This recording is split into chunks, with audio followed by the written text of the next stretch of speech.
Welcome to Speakers Tribe TV, and on this amazing Monday, wherever you are in the world, thank you so much for tuning in. You know, here at Speakers TV, all we want to do is to really help you on this journey to be a recognized influencer, to upgrade your speaking skills. And that's exactly what we have in store for this episode. Guys, we are super excited about Speakers TV because not only are we bringing to you some of the best speakers, trainers to really help you to upgrade your skill set in speaking, but also we really want to help you on your journey. And wherever you are in the world, thank you so much for tuning in here on this amazing Monday. Why not start Monday with learning from the best in the world? Because that's exactly what we'll bring to you. And my encouragement to you, if you haven't already, make sure you join us on any of our social media, Speakers Institute, Speakers Tribe, Speakers TV. It's all on there. We cannot wait to hear how this episode has really helped you and impacted your life. To your success, welcome to episode Monday.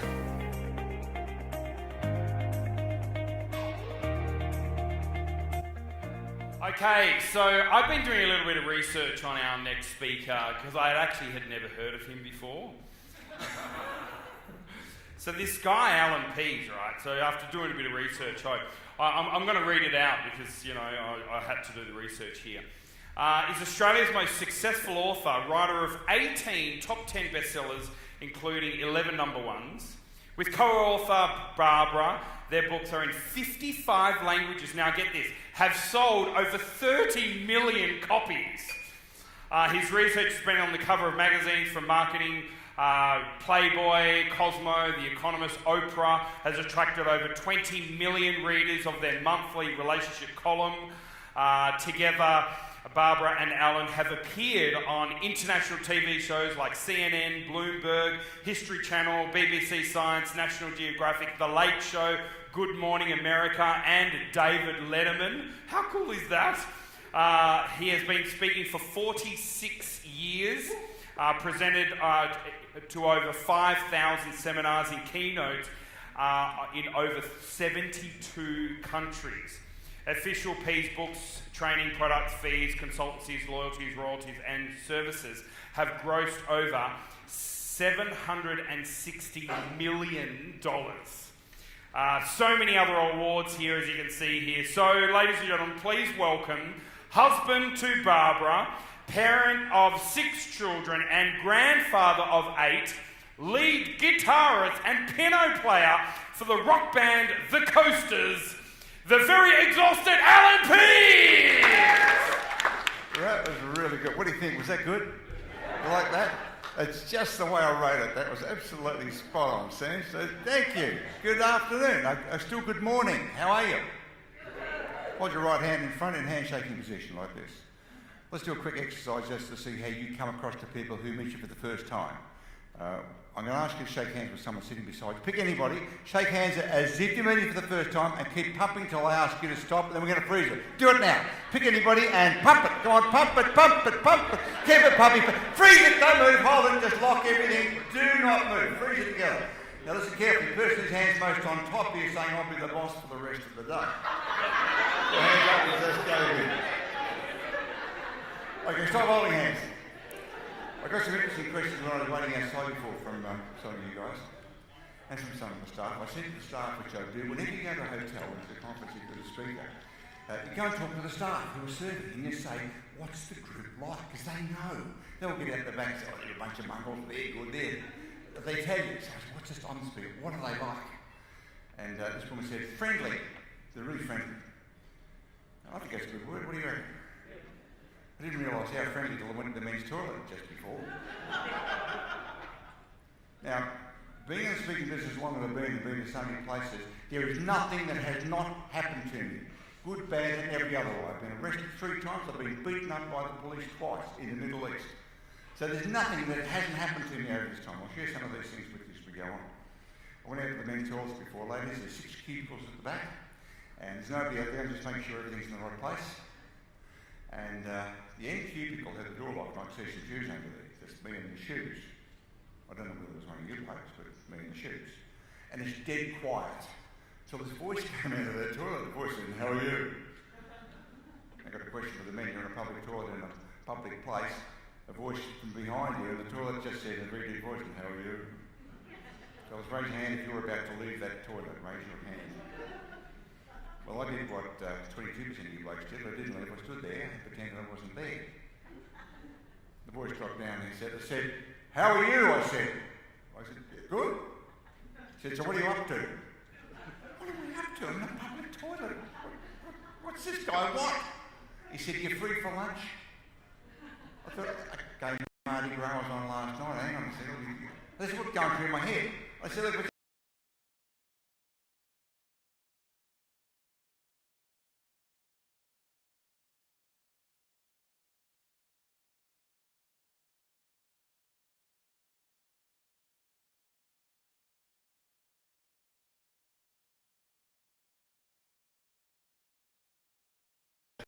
the end. Otherwise, they're true stories." Being a speaker, how many of you standing up in front of people talk full time? Okay. Who time income from standing up in front of people? Okay. Who wants to stand in front of people and get just paid to do that? Everybody is. How do you do that? Somebody said to me before, there's so many of these things. One day I got on stage, I got dressed in the dark as I did this morning. I got on stage one day, had one brown shoe, one blue shoe. Today, I brought 2 left shoes. First time ever. So that's why I'm wearing sand shoes for the woman who asked me that question. Like, what 2 left shoes? Now let me give you a pen picture history of me. What I'm going to do in this session, I'm going to tackle this very differently what I might normally do. I'm going to talk with you as I would with an audience as a speaker with what I do. And then I'm going to talk with you as speakers and potential speakers as to why I'm doing that or how you would get to that point. Does that make sense? Yeah. I'm going to do it both ways. Now, someone said, how do you know when you're ready to be a full-time professional speaker? When someone says, "What's your fee?" then you know you're ready. If someone hasn't said to you, "What's your fee?" well, no one's asking or thinking that you're a professional speaker. So when someone says, "So what's your fee?" what's your answer? 5,000. Oh, we're going to get a budget of $1,500. Any other answer? Someone says, "What's your fee?" But you've got to have an answer. When someone asks that question, you don't want to fumble and drop the ball. Your answer is, "Talk with my agent." That's your answer. Because highly paid professionals have an agent. Now, the agent might be your husband or wife or partner, who knows? If not, go home and appoint them. You are now my agent. Talk with my agent. Because as professional speakers in training, you don't want to talk fees with potential clients. You don't do that. That's for other people behind the scenes to do all that. And other people selling you are going to get a far better deal for you than you're ever going to do for yourself. Because we are the worst salespeople of ourselves, yes or no? Yes. Yeah, we just can't sell ourselves. So somebody says to me, "What's your fee?" I said, "Check with my agent." I put him on the Barbara. And she's my agent. She's like if I say there's a rabbit in that bush over there, she goes there, she gets that rabbit, she comes back with a deal. I wouldn't have thought, I wouldn't imagine, I probably would have talked myself around, because we're bad salespeople of ourselves. So let me give you a pen picture background history of me so you know where I'm coming from. I come from a small country town, southwestern Victoria. A little place called Lawn, down the south coast. 880 people live there. You know Lawn? Who knows Lawn? They're a great spot. I used to be with the fire brigade. Some of you are probably squirted on a Saturday night on New Year's Eve with the hose. 810 people had there for about 20 years when I was a kid there. And population never changed. And the saying was every time a baby's born, a man leaves town in Lawn. So they didn't have to change the sign. So a small country town. I lived in a housing commission. If you know what housing commissions, that's overseas called state housing. We never had anything, nothing. Now I didn't know that we didn't have anything because I was a kid. When you're a kid, you don't know.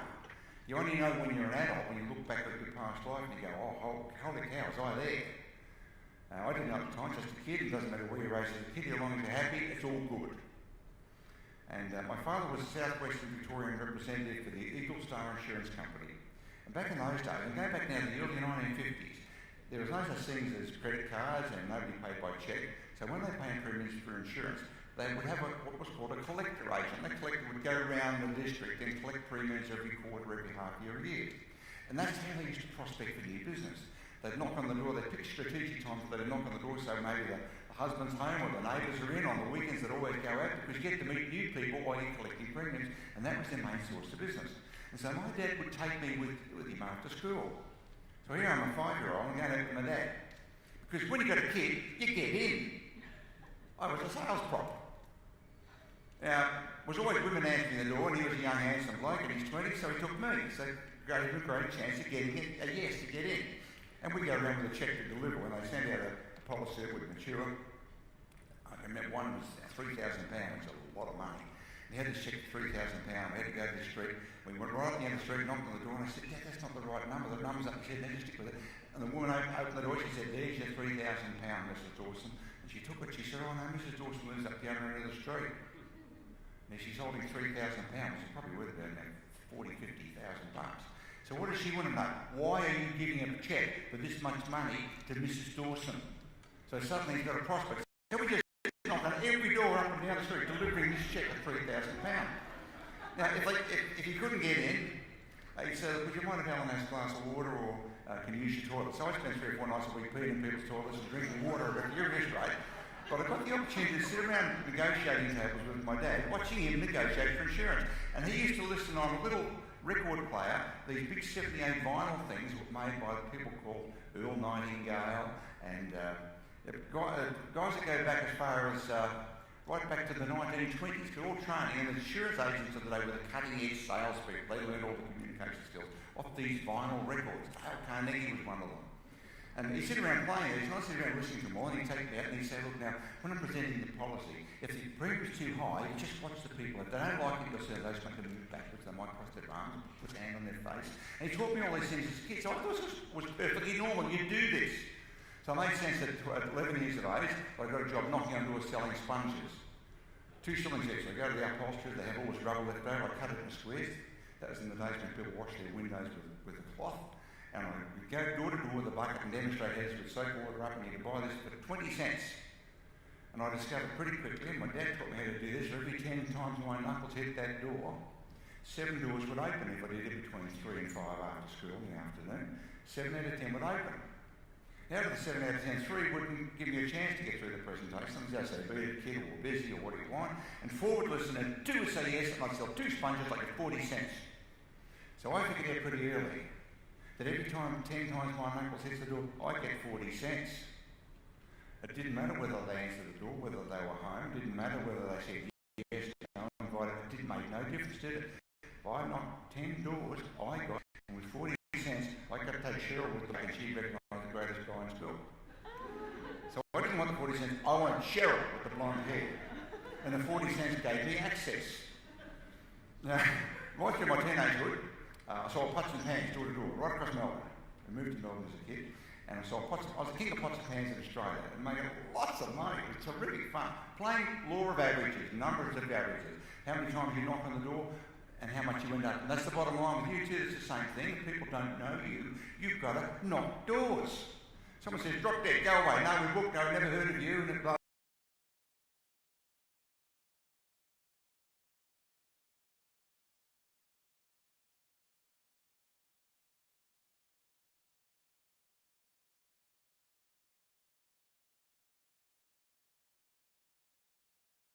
Blah, blah, blah, won't call you back. The statistic there afterwards, the question was professional salary. It was in 7th professional speaker. Now, and so they think it's 80%, and it's really popular that. Because remember, the late 60s, early 70s, salesmen were just about all men. You never saw women back in those days. Now, last year, 68% of all salesmen in the world were women. In Japan, 92% of salesmen are women. Do you know that? Women are better at getting and sussing people out. When it comes to going for the throat to ask for the order, they don't have the testosterone to say, well, let's do it now. They kind of get to the end and go, oh, well, you can get over, you can talk through. Whereas a guy will go for the order even though he buggered the presentation up all the way through. He'll still ask for the order. And so I decided, 1976 to be a professional speaker. I've been speaking maybe 30, 40 times a year, and it was great. I thought, I can make a living out of this. This is the time when there really weren't professional speakers. There are a few people. There's a guy called Walter Dickman, who I knew, and one of my dad's best mates in insurance, a guy called Ron Tackey. Anybody heard of Ron Tackey?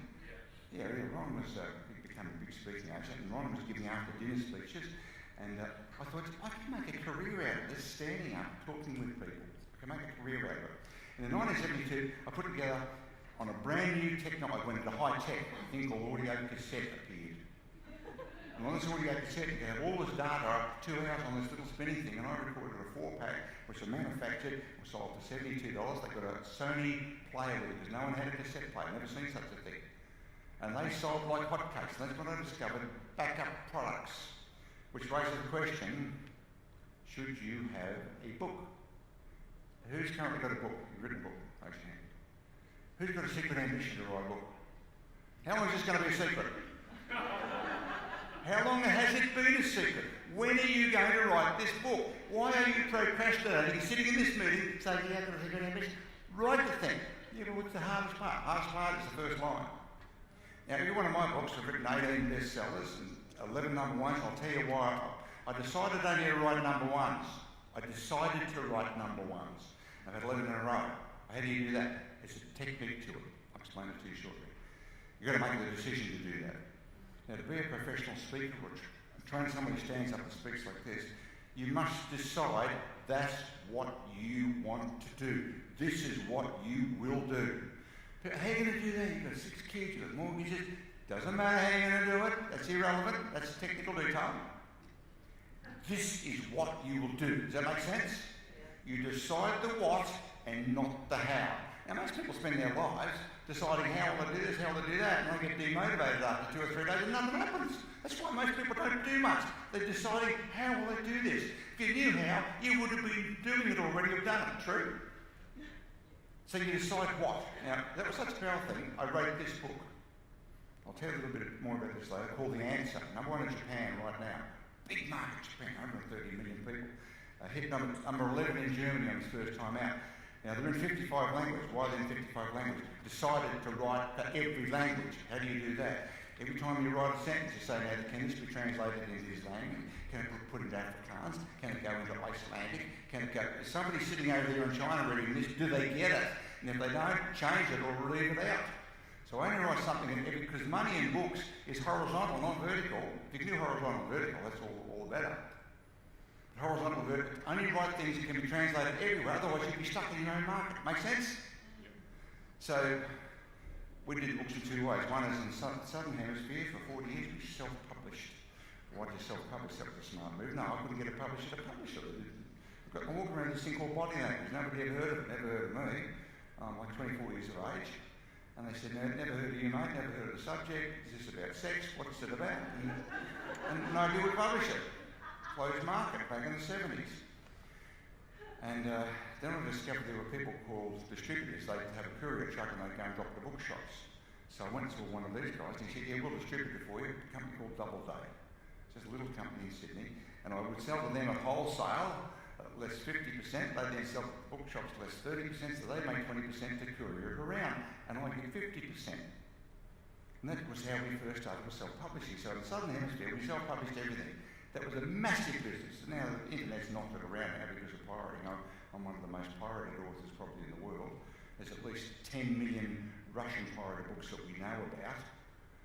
Maybe there's 20 million, we don't know. But the Russians, the Chinese, the Indonesians, they will knock off your stuff.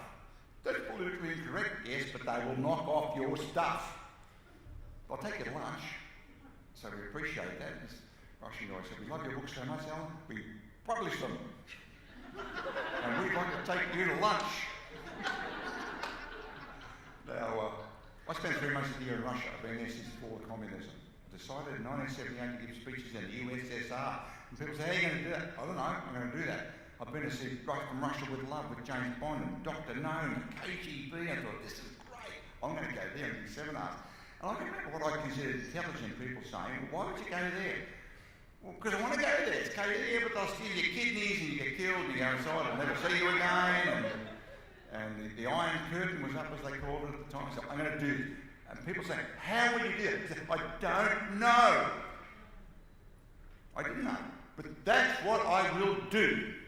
Been there for 3 months of the year now for 27 years. It's my biggest market. Like now Kazakhstan's come on as the big market, and Tajikistan, and all the stand countries, because of the sanctions against Russia. Everyone's buying oil and gas off these guys, so they're rolling in, they're putting on seminars and throwing cash through the air. And people like the audience, they roll out US dollars and throw it back. It's really, You got a duck. Catch it, you. So how'd you get the Rushworth question? I've decided to go there. Now, the only reason you're not doing what you're doing, going where you want, you haven't decided.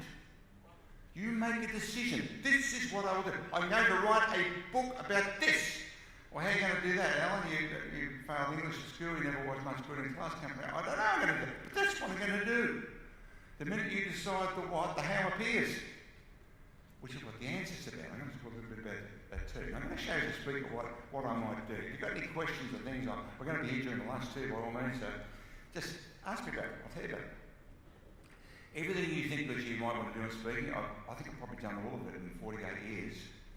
And that was back in the days when there was just me, and as Walter Dickman, he wouldn't talk to me. He was an old guy, like he's 40-something. So I remember. Walter's been there about 20 years now. So this is what some of the things, I use slides a lot like this. And someone said to me, oh, when you're going to talk about being funny, do you have to be funny as a stand-up speaker? No, only if you want to get paid a lot, that's all. But you don't have to be a funny person, because if you're not funny yourself, you can have funny stuff. So you've just got to put a slide up, and that's funny. So you don't actually have to be funny yourself. Now, I work on being both, having both funny slides. So when I'm talking about relationships, these are the sort of slides that I'll use. And it doesn't matter, it wouldn't matter what nationality I'm showing this to, and I've got the slide in with translated in every language. Everybody laughs. But you know,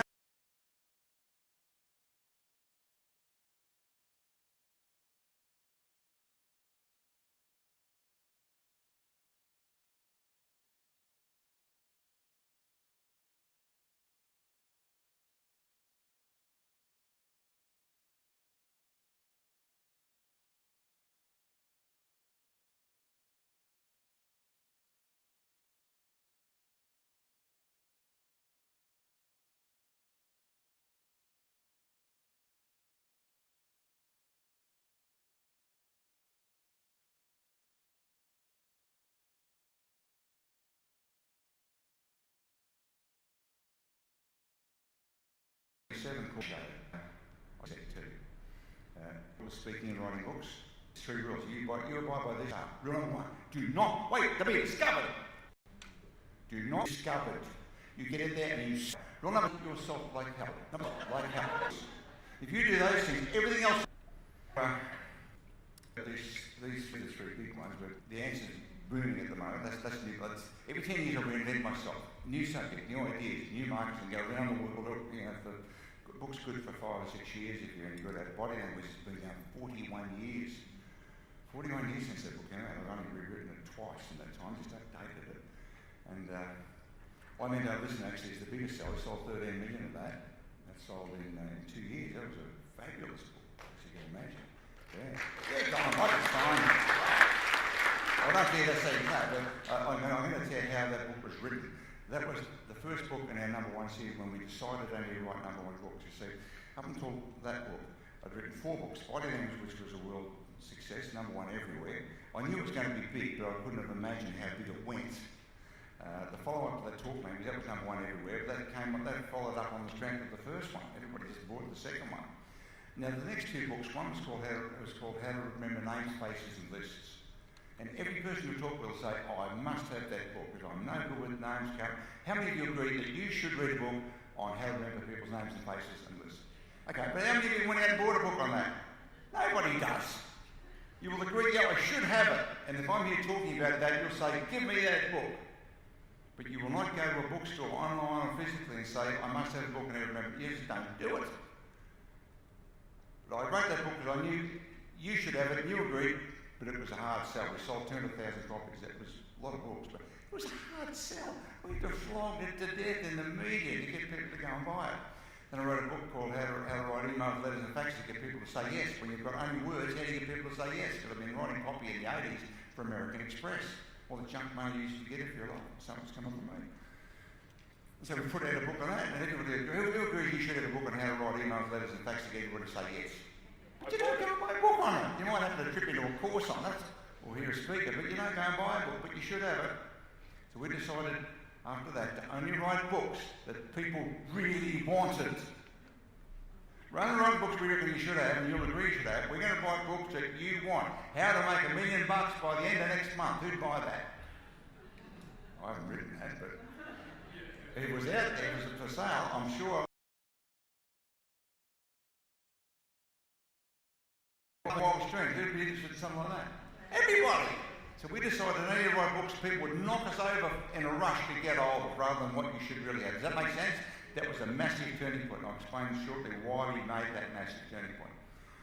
Okay, now we're talking about human communication. These are some of the slides I might use. Depending on, you've got to pick your audience. You wouldn't show this in Asia because they get a bit embarrassed about this. But it's an interesting slide because there's a law being broken and most people, particularly men, cannot pick what law is being broken. What law is being broken? She's not wearing a helmet. No, there's no helmet. It's clearly it's a breach of law. No helmet on her head.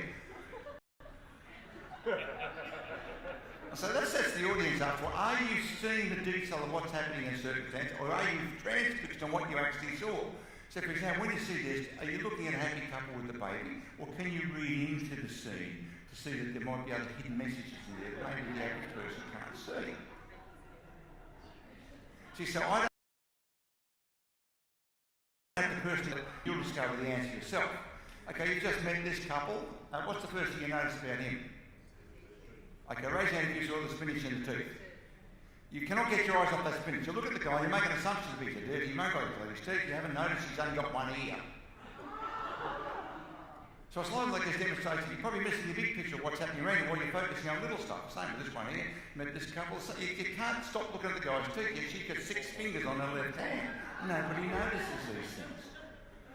This guy's standing outside your office. You've got a two-way mirror. You're looking at the guy outside. You don't know who he is. He's just asked for you by name. Wants to see you. And you're making assumptions and assessments about who the guy is, because that's how you're going to behave with him, how you're going to treat him. What's his job, do you think? What do you think he does?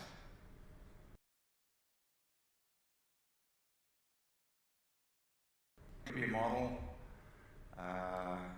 Probably from a capital city because he's wearing a suit and tie. Probably more likely to be down Melbourne way because it's a grey one.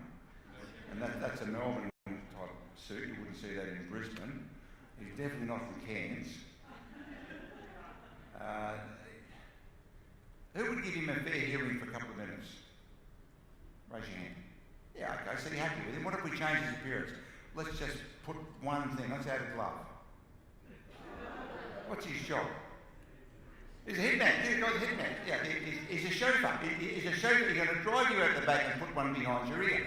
And so, the minute we put the glove on, you're making assumptions about what's this guy about. So when you're dealing with him, you're standing further back, you're giving him less eye contact, you're more sceptical of what he's saying, and you're more cautious about it. All we did was put a glove on him. Like, what emotion are you getting here?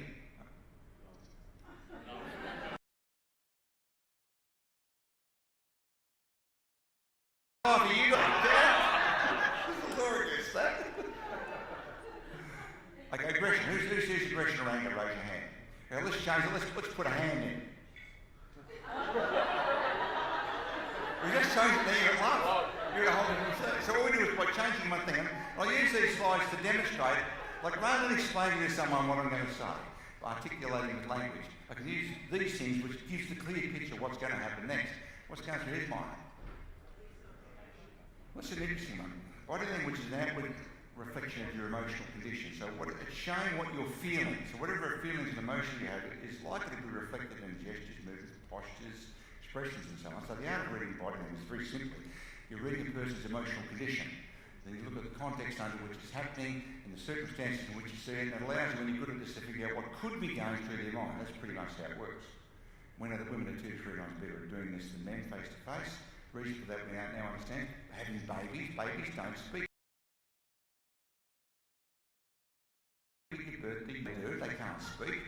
And if you as a woman couldn't look at a baby and decode by its non-verbal behaviours at happy, frightened, injured, tired, or in pain, you couldn't do that. It's detrimental for survival. That's why blokes don't know what's going on.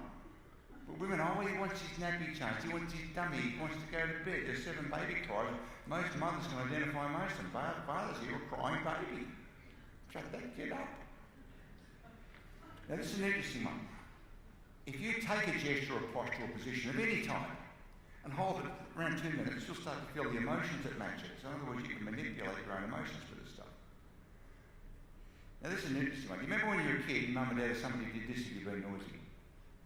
Who can remember that? Raise your hand. A chance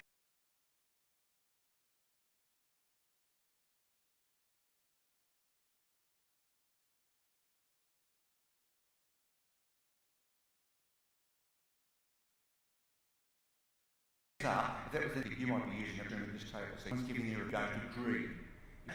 But you don't know him so well. Maybe he's not shutting a gesture. It's like he's praying, but both fingers pressed against the lips. Okay, try it. Just do this.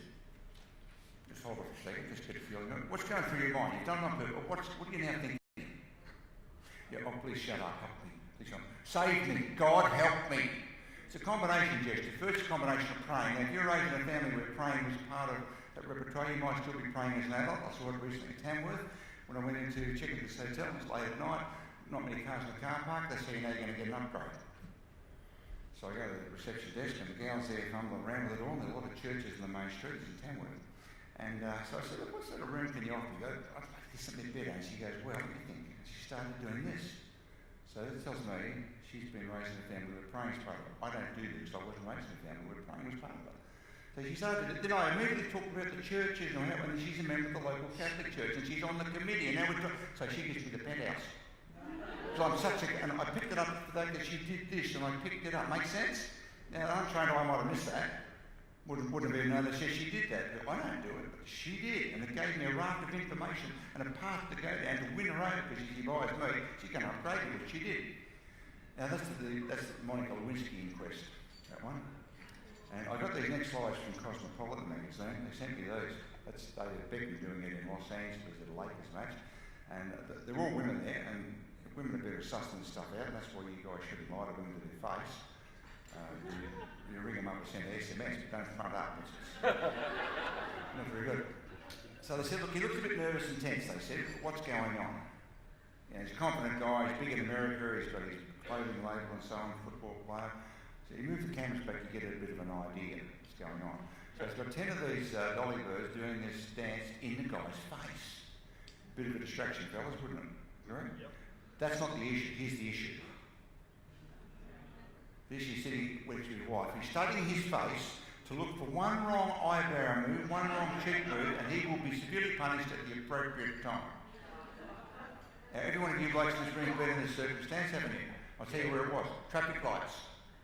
Got your beloved beside you, you're waiting for the lights, and here comes Miss Hibbs, who's just your type, and she knows that she's got a miniskirt and she's about to waddle past the front of your car, and you're supposed to pretend you didn't even notice. So you start fumbling for the radio and looking around for stuff. I don't see anything, is what you're trying to say. Does it work, ladies? Does it work for you? Convinced? No, you're not convinced. You know what's going on. Now, as they file past, he's gone into fake meditation here. The fake meditation is good. That says, you know, I see nothing, I know nothing. And she's very, very concerned about, now, something's clearly going on with these two that's making her look as concerned about these dolly birds wandering past him. And he's trying to pretend he sees nothing. These paparazzi shots. See, you didn't need to know any conversation there. You knew exactly what was being said here. You can probably even predict how these events, what led up here, and I'll bet you can tell what's going to happen when they go home. He will be punished. Punishment number 5 in Why Men Don't Listen. We identify the top 5 punishment women give men in a love relationship. And the top 5 are identical in every country, every culture, whether they're Afrikaans, Indians, Chinese, makes no difference. Top 5 punishments that you guys will receive from a woman when she doesn't like your attitude or behaviour in public. You want to know some of these? Okay, the second one.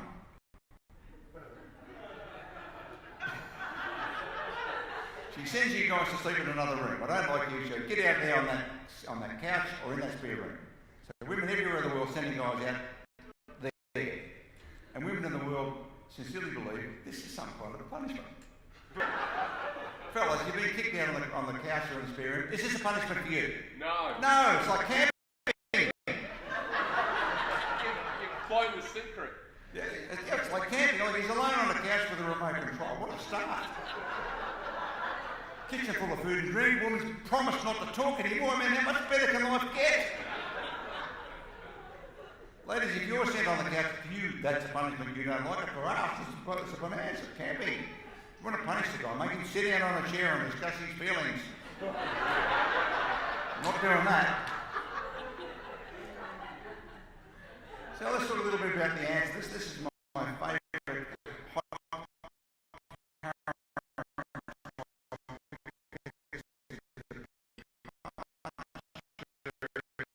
in many ways from what I've done in the past, but it's my fifth decade reinvention. And every 10 years I reinvent with a new topic under the same general umbrella. Most people I was given by American Reader's Digest. I did a couple, they call me Mr. Bodyland. So I got that one and I put it everywhere. So when somebody says that, they associate it with me. I become a specialist in that. Even though if I talk about body language again, I'm going to slash my wrists.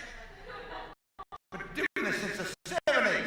However, the market loves it and that's what I do. Customer wants that, you give them what they want. Works.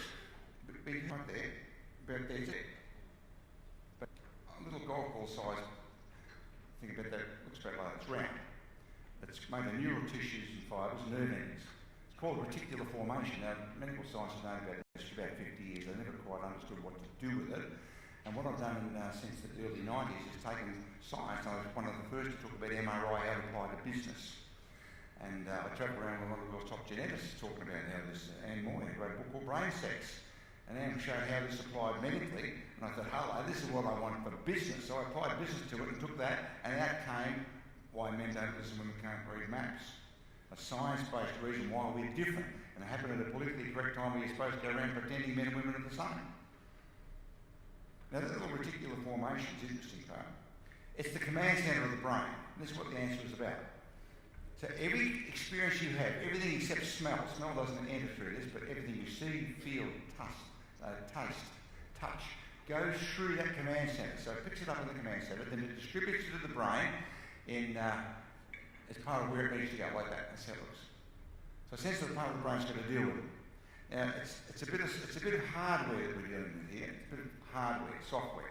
So let's just go back to it. That's the hardware there. It's got an operating system, just like your computer. You might have a PC, or you might have a Mac operating system, or on your phone, it's got an operating system. This has an operating system too, and this is what the answer is about.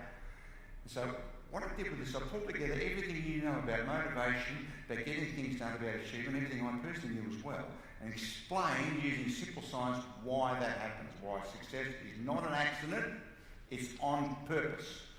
Now, Pauline last week was talking about that too, but this is what she was doing, but she doesn't actually know of it, that that's what was happening. I'm going to show you the mechanics of this, how this works. So the operating system looks like that. That's an X-ray of it. This is called the reticular activating system, called the RAS for short. Who's heard of that before? About 5% of people heard of it. It's about 25 to 30% here. That would be right with a group like this. Unwashed public, about 5% have heard of it. Still, it's a brand new thing. Reticular activating system. But where it comes from, it's coming from there. It's coming from the bit of hardware. And so,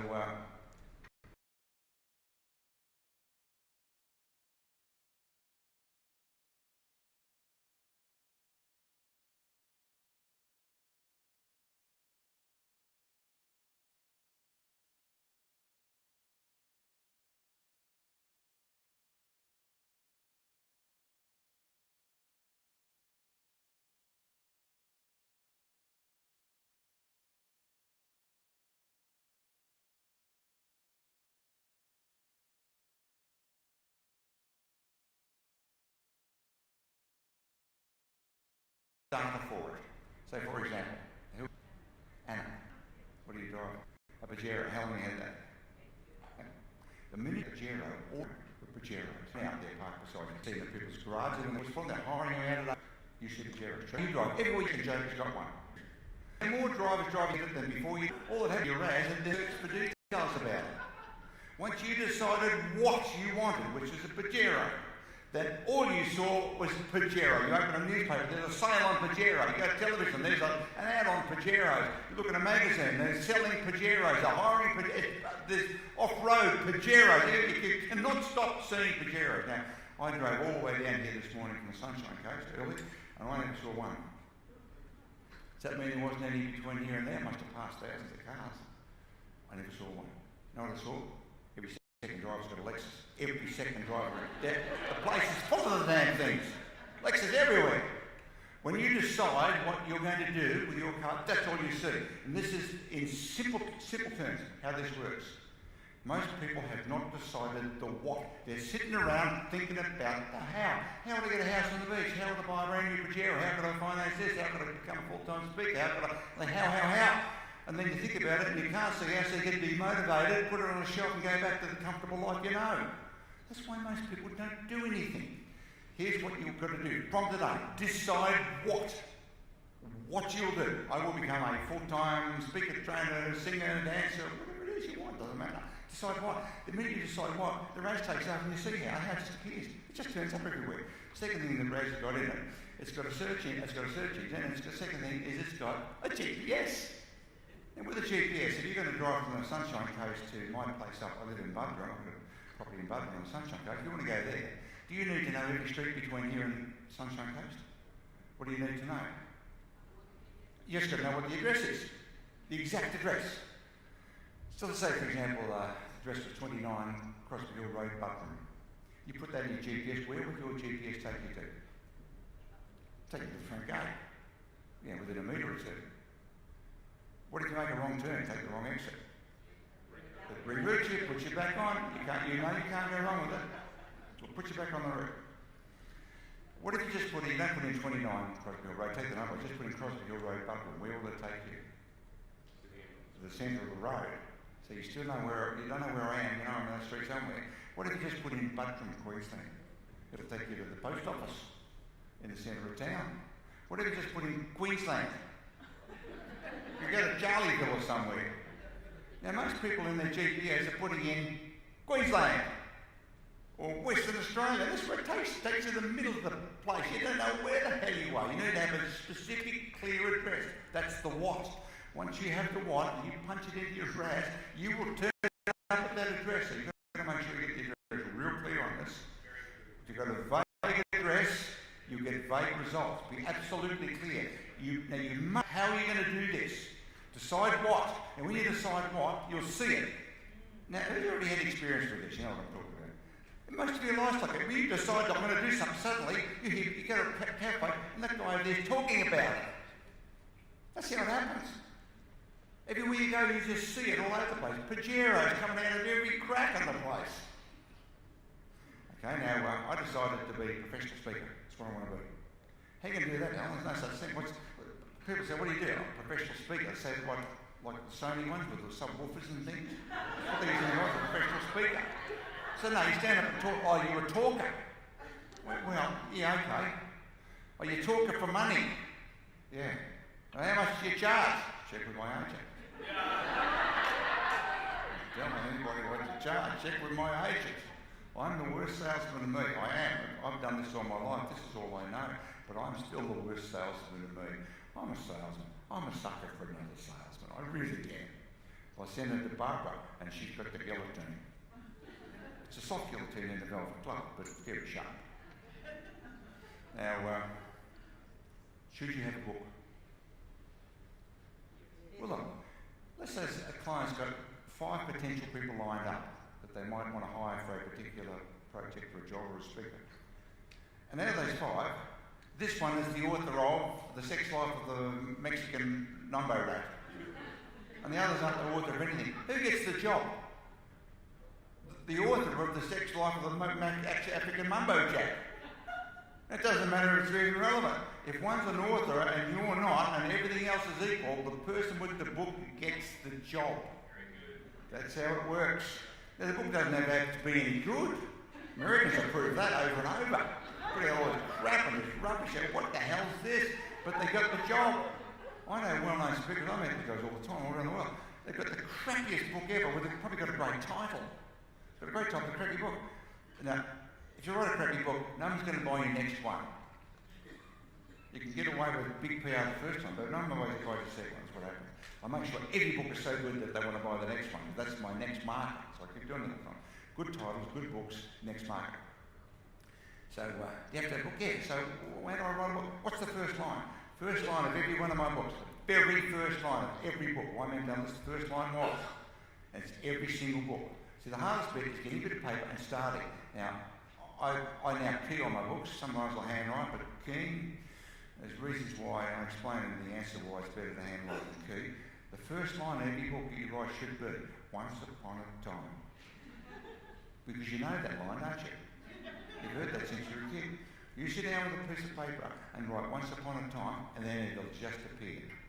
Once you've decided, I'm going to write a book, I'm going to be a best-selling author, not just write a book, I'm going to be a best-selling author. If you don't say that, you will not be unless it's an accident.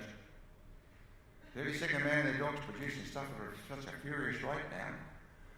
And when I say best-selling author, I'm talking about a real best, not an Amazon best-selling author. I'm talking about a real Times, New York Times, London Times best-selling author. I've done 11 of those.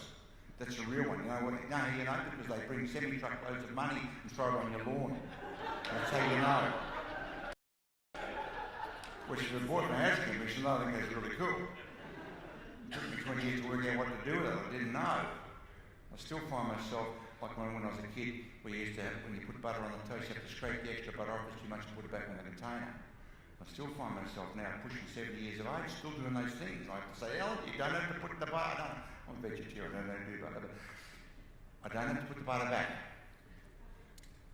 Okay, so once upon a time, men and women lived together in harmony and respected each other and their natural abilities. That's the first line. Now, I think now I've moved into page 3, so the final copy might have moved around a bit, but everyone in a book, once upon a time, that's where you start. You decide to be not an author, a best-selling author. Go for broke here. If you don't make that specification, your brain won't find the ways of becoming a best-selling author. Make sense? You'll just be an author, which is still good, because if you're an author, the other 4 aren't, you get the job. That's how it works. Okay, now, being an author establishes you as an expert, because you wrote a book. By the time you've written writing a book about a subject, if you're not an expert at the start, you're going to be at the end. Because it forces you to become an authority on that. Just like a journalist. Most journalists are experts on lots of subjects because they're forced to research information to find out about it. So now you've got people. How many books do I have to have? You only need 3 products to be a professional full-time speaker. 3. You need a book that establishes your credibility as an expert in that field. Your book, when you write it, starts off with once upon a time, and then you write it and you say, will the Icelandics understand this? Will the Chinese get this? Will the Muslims understand this? Will the Afrikaners get it? If it doesn't, modify it, change it so whoever's reading it, because you want to go horizontal. Because it's a good book, you'll sell it horizontal in 55 languages, I think 190 something countries, whatever, God, 100 countries. But it's good because Southern Hemisphere, we made lots of money on self-published books. We don't do that anymore. Gave that business up. The publishing industry's changed altogether. I don't want to be in it now. I'd rather play rock and roll for the coasters. That's what I do, lead guitar. I'd rather do that and be publishing. And in the Northern Hemisphere, we sold the rights. Now, on that subject, when you're selling the rights of your books, here's why most authors of music, some of the music business too, I run our own Halifax studios, and we do the voice. And we're one of the biggest recording studios. With these guys. And the reason it's important to understand how the publishing industry works, both with music and books, every book has a series of up to 7 rights. Softcover rights, big book quarter-size rights, hardback rights, little book rights, e-book rights, audio book rights, etc. And they're all separate contracts. They're all the same thing.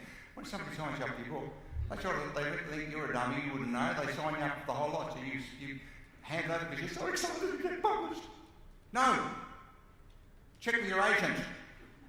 Don't do this. I've seen people who have bestsellers who've made tons of money for people and they never got a cent.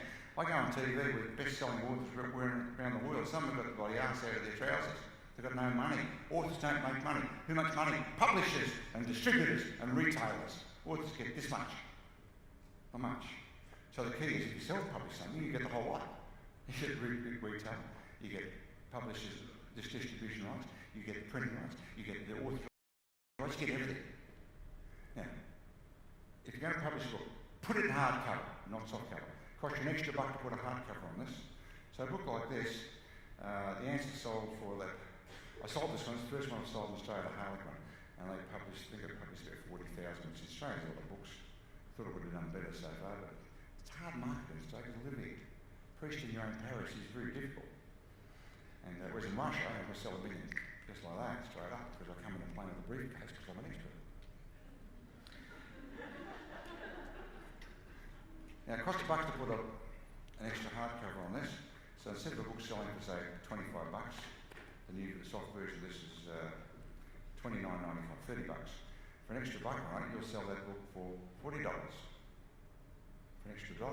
And if people like you when they hear it, they're going to buy what you've got. It doesn't matter what's got hard or soft, they want you. And if it's a business audience, they would prefer, if they're going to buy a book, to have a hardcover than a soft one. Because how many of you got libraries full of hardbacks? You probably never read any of them. Come on, be honest. We've all done. I just had to clean out of mine. I got rid of boxes and boxes of stuff. Half of them signed by the authors because I met them at seminars all the time. Okay, so you've got your book, got a hardcover on it. Now, if you've got a $40 book, that gives you all sorts of options. So if someone says, "We want to hire you, what's your fee?" Check with my agent. So check with my agent, every Barbara. So we've only got a budget of $5,000. Now, in Australia, for a keynote speech, I charge $10,000. That's it. Don't discount 10 grand. That's it. That's the story. In Russia and the rest of the world, 50,000. Bigger markets, bigger audiences, more fun. So this is a market that suffered very badly in Australia. And so we've only got 5,000. So 5,000 comes out of the conference budget. We're selling $5,000 retail with the books that comes out of their training budget, a separate budget. The guy writing out your check for $5 grand says, "I'm sitting here at $30 an hour at the account, and you're getting $5,000 to stand up and tell jokes." That's what happens. They get cranky. It's 10,000. That's out of the question.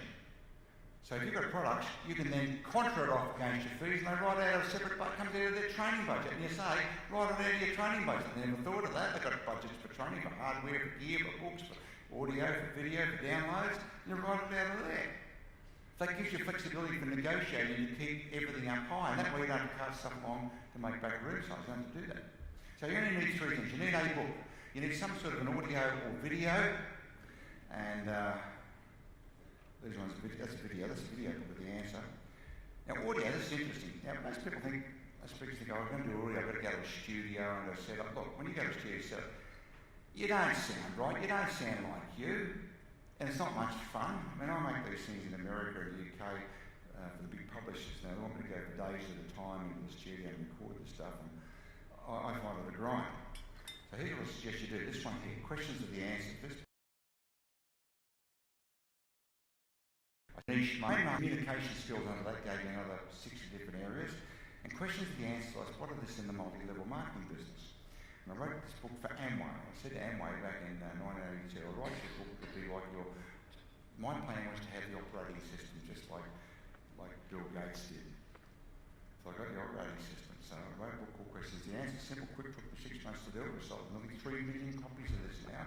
It's in 50-something languages, 55 probably by now. Simple, easy, anybody in network marketing must have this book. It's recommended everywhere. Now here's the audio that goes with it. Now the audio, the way I did this, you know when you give a presentation, sometimes you do it and you're a star, right? It's just everything's right and you say, "God, we know how to record that," because it was perfect.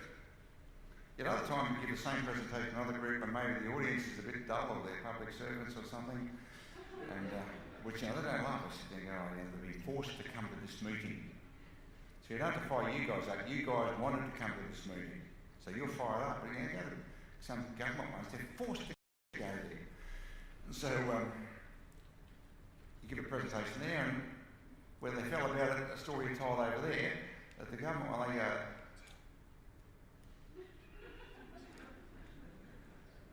who understands what I'm talking about here? So record everything. Just get a little digital player, just record everything. Now, normally when you come to a meeting like this, there's guys up there, they've got a camera going there, they're recording. You go to these guys. Now, I do it in the contract. My contract says there'll be no video or audio recording of anything I do. Wasting your breath in Russia and China and Indonesia. It'll be on the internet by tonight at half the price. What happens there. But there are techniques dealing with that. The technique dealing with it is very simple. Whenever you publish any book, put it out, first page they should see when they go on is your advertising page. Hire Alan for the next seminar, get him as a speaker, do this. It's got to be right at the start. If it ever appears, normally comes at the back, no one reads that, put it in the front.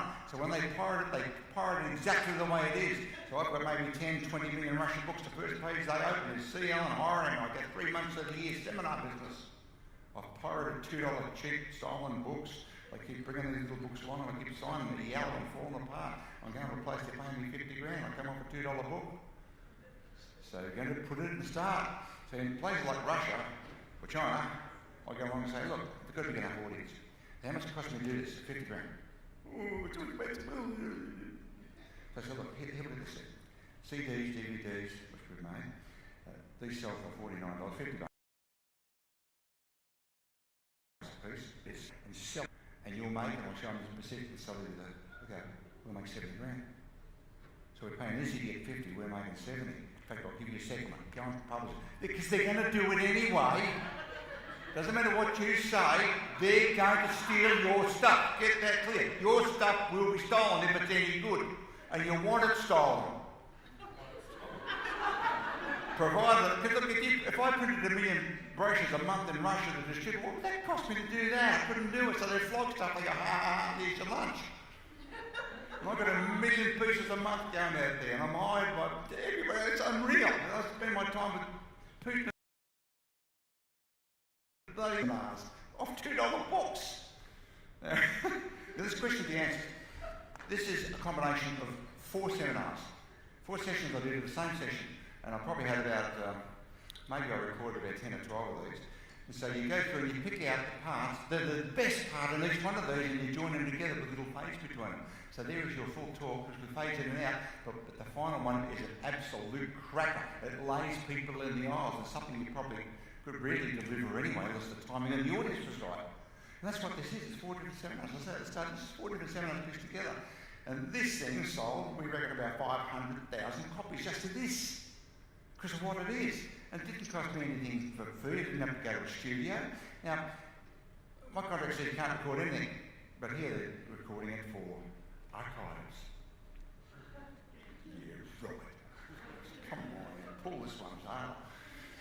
So you say to the audio guys, the video guys, we say to the guys who are running, you say, look, okay, you can record it for your archive purposes. They want to keep it for people who didn't turn up using companies. They know not to go and duplicate it, not in Western countries at least. Anyway, in Europe they won't do that. Japan certainly don't, but other places they just steal a lot. That's what happens. That's what they steal stuff. But you want it stolen. As long as you know it's being stolen, you can go and help them steal it. And they send a truckload of money around putting it in front. Terrific stuff. And so you say, look, I'd like a master copy. And these guys have no problem. That means they just plug your machine into their gear, you get a video copy of that, and you've got everything you've ever done. You go to pick the eyes out, you make products out of that that are live, and each one has the highlights of the best of you. The best of you. Make sense? That way you put out just great stuff. And people, it's good you're selling yourself again, so they want more. If they like it the first time, they want more. Okay, now, how are we going so far? We're going okay? Yeah, okay. So someone calls, this is a question, I'll walk you through this. Now, I don't use notes, but I'm going to show what this is, because I've never talked about this stuff before. So someone's called, 1/3 of my business comes off agents worldwide. I'll do about 70 meetings this year. I've been in 73 countries, I'll do 20 countries a year on average. With the answer this year, that's going to ramp up dramatically, particularly Japan's gone crazy, so Japan will be a big part of the market. Russia is coming back online, they're becoming good again. The sanctions have failed, sanctions Russia didn't work. They tried to starve them out, but they just resourced everything and they starved out all the supplies. So Australians don't sell beef there anymore, and the French don't sell their cheese and wine. The Russians are buying it off the Chileans and off the South Americans and off the Chinese. They're buying everywhere else. They've resourced it all. So the economy's going well over there. And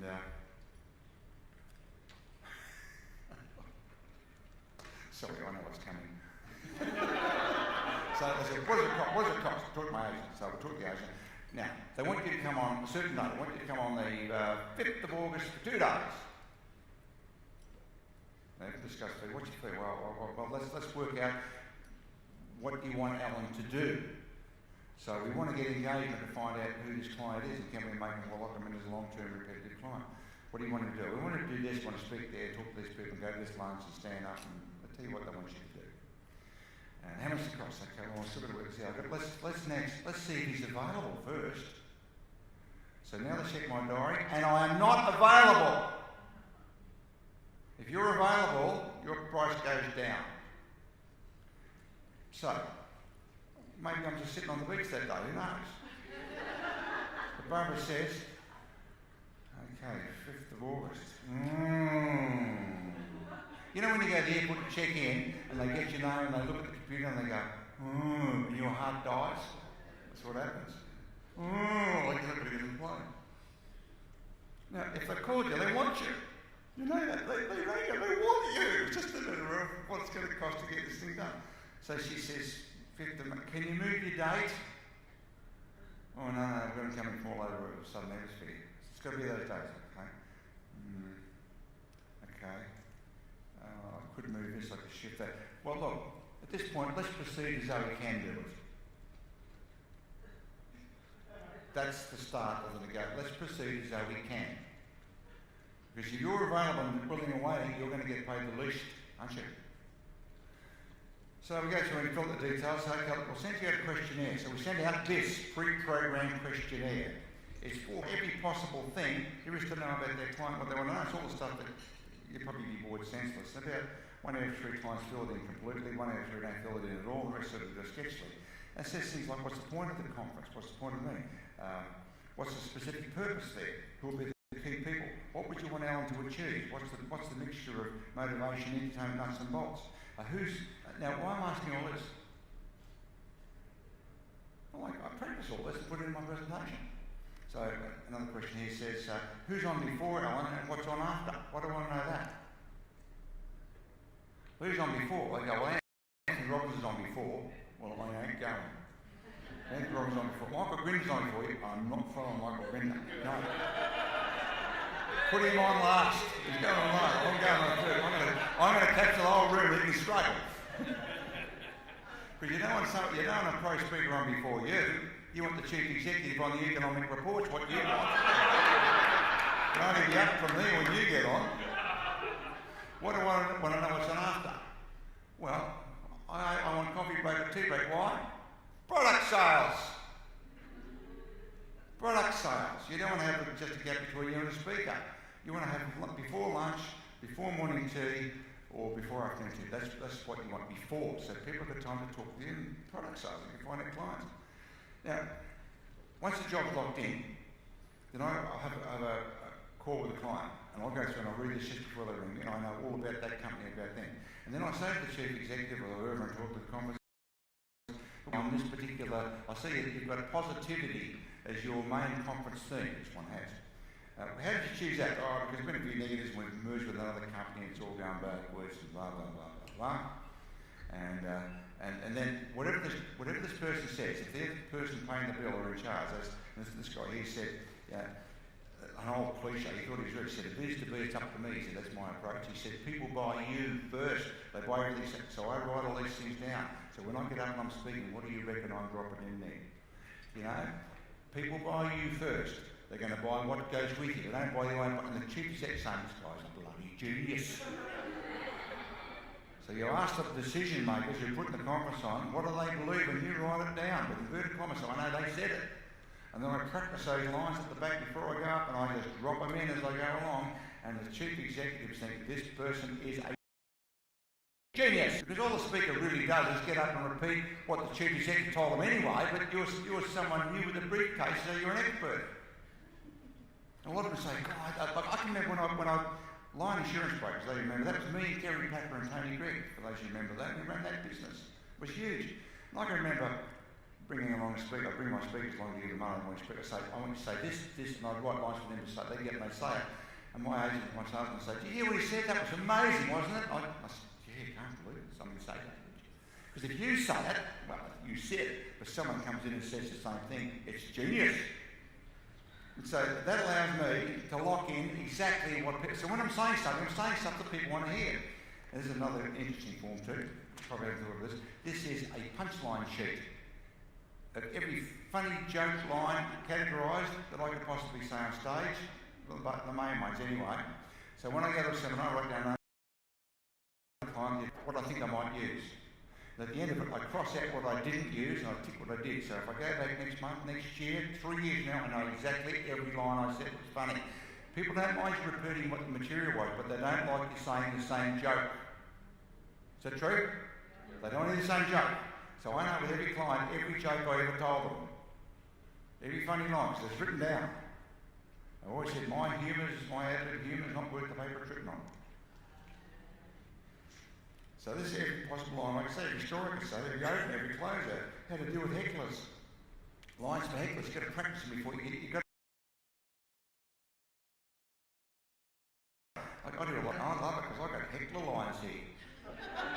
So they started throwing stuff up and I throw lines back and the audience clapping and cheering and it's terrific. Otherwise you might, if you're up there with nothing to say, you might feel like you're being shot down. You know, there's prawns thrown at me and roping me, they're throwing seafood. This guy threw a seafood, I said, is that just for starters? The audience fell about and they started throwing crayfish tails. Oh, it was great. That's a true story. Special brain thing, mate. All you could eat and drink, they were pissed out of their heads by the time I got on. And they were blocked, absolutely blocked. Now, how to become an expert? Well, if you've got a blog or a video blog, well, you can just start writing it to become a self-appointed expert. To become a real expert, you need to go on television, you need to go in magazines and newspapers, hard stuff, because it's got credibility, expert credibility attached to it. How do you do that? Bring them up! And you say to them, I'm an expert on this subject. You write for the Sydney Morning Herald every Sunday, a column that's all about this. Here's a demonstration of what I might do and might say, blah, blah, blah, blah, blah, blah, and you send it to them. And they'll put it in their log, you might get picked up straight away, but somewhere along the way they're going to say, oh, we need someone to write a column quick. Oh, here's one here. Pauline's written this. Okay, Pauline, could you write this? And then you're up and running. Now, you don't get paid for that stuff. I did earlier in the piece, but these days you don't. You don't get, what's that one saying? I can't see it. Up to time, mate, come on, wrap up. So you don't want to go after getting paid because the PR value of that is huge. And that's how I got on television shows. A television show, you write the segment, you write the questions, you write the answers, you tell them you will be entertaining, you will be funny, and it will be relevant, and you send it to them. So when someone falls out, which happens all the time, the ring say, I did one outside the hotel this morning, 20 minutes on 2UE in Sydney. And that was on 7 types of clean freaks. What do I know about clean freaks? Nothing. They send me all the details. I go through and practice it. And I'm expert on clean freaks. And at the end, I'm talking about seminars, selling books, selling tapes, selling weekends. Let's wrap up. First thing you need to do to decide to be a professionally paid speaker, trainer, whatever it is you want to do, you must decide that's what you're going to do. Now, if you don't decide that's what you're going to do, you'll just sort of bumble along and hope something breaks, and it normally doesn't. Just make a decision, you're going to do that. Make a decision, you're going to write a book, not just a book, a best-selling book. Then your brain will start looking for lists, and then it'll work out how to get onto lists. And Amazon's, most authors on Amazon, I've been #1 on how many times, because I'm a really well-known writer. But you can do it if you get your timing right and you're organised right, and gets #1 on everything, because you can buy this, and they'll do it, and it goes #1, based on volume. If you decide to be a best-seller, you'll see how to do it. You only need 3 products. If you've got 3 products, you can put together a package. And the package is, if you will make available today this book, and you get this book free, and if you buy it today, I'll give you one of those for free. These packages are free. That's all you need. I've got hundreds of products, so how about it? Cut them down. But you only need 3. You only need 3 to give you flexibility to negotiate fees, to get in there and do it. Now, if you're going to talk about books and success, books and videos and so on, do it at the start. That's what I did, show it at the start. Don't surprise people at the end. Do it at the start. I'm going to talk to you today about these books and the research I did into this book and why it's relevant. This guy wrote this book and that's why it's relevant. And at the end you go through and say, well today, here's the special deal we're going to do. We're going to get the video and the DVD. These 2 here, 40, so for $100, for $90, you have the answers to everything you want to know, right on these 2. And if you do it today, I'll throw an extra. I'll give you a copy for absolutely for granted of the answer. My #1 best-selling book. And there's more. I'll throw in a copy of Why Men Don't Listen because I know you want blah, blah, blah, blah. I'll throw in a copy of that. Which is what I'll do. I'll throw all those in as freebies. And I'll give you a download of the joke sheet and the client form how to negotiate on the phone with these guys. So I think you're a genius. So for $99 you get the whole lot. I've actually only sold 2 CDs. But because I self-produce this, I can do it and there's enough market in it for you to get a big discount, I want to do it, and for me to make profit. Make sense? Yeah. How do you do it? You decide. You're going to decide you will be a professionally paid speaker of whatever form it is. And that's it. Decide you'll be a best-selling author. Decide you'll be an expert, and you will see the answers. And just, how are you going to do that? I don't know. Doesn't matter. Just decide. I look forward to seeing it lunchtime.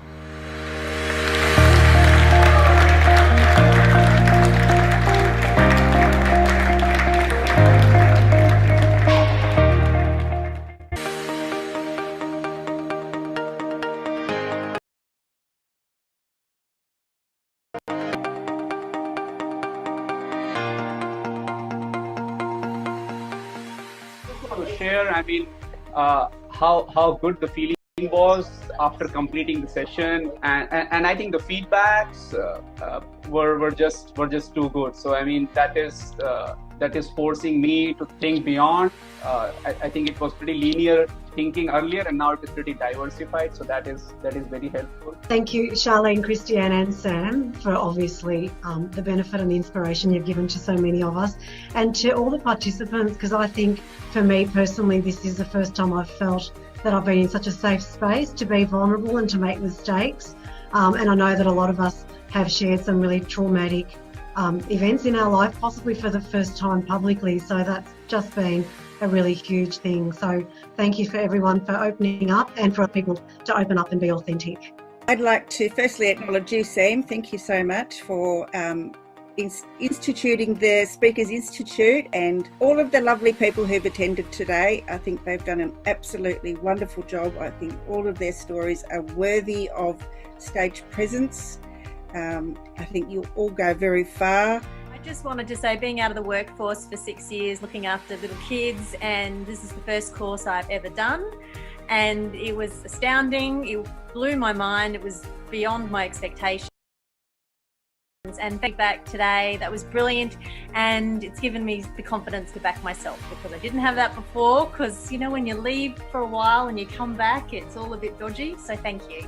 And it was really an experience which I was looking for, to give that push, the last push which is needed, because I'm very low on execution. So your story and your message gave me that push which I really needed. So thank you very much, and also to the fellow participant for bearing with me.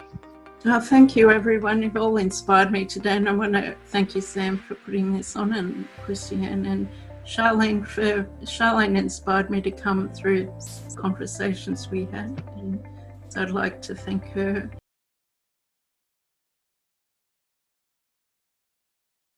Particular out one, and thanks.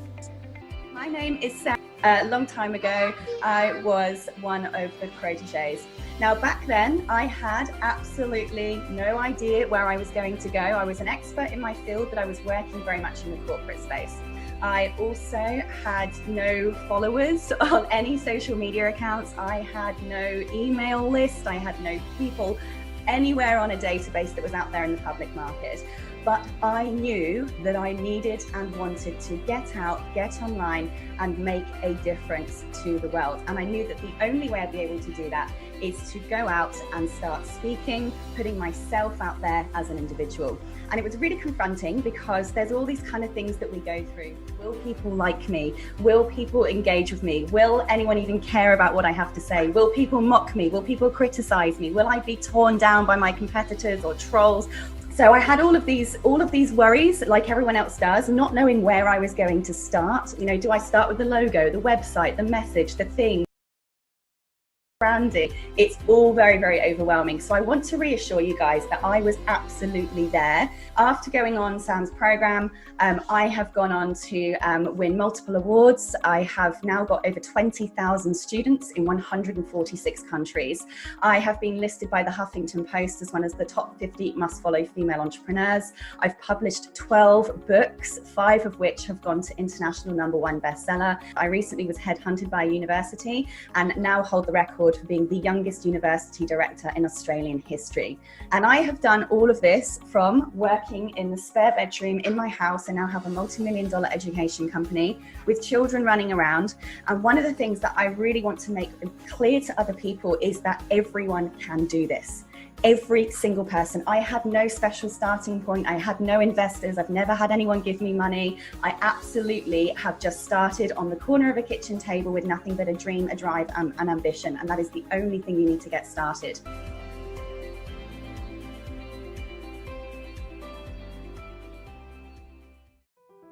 Sam Cawthorne here, CEO and founder of Speakers Institute. If you give me 60 seconds of your time, I'll show you how to set up an webinar of thousands and then teach you how to package your IP so they buy your programs online using what we call influence on video. What this means is you talk to camera, share your value, and then stack your offerings and create urgency in a way that makes it so irresistible that they click the button and purchase your high ticket sale. Talk with any of our clients globally and I promise you will not find anyone that does what we do. All you have to do is to create an online event, share your ideas, and then stack your offerings just like this. And here's the big secret.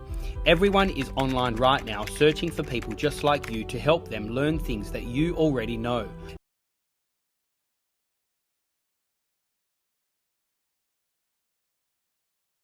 As Handline, and my influence on video formula is easy to use and foolproof for anyone to master.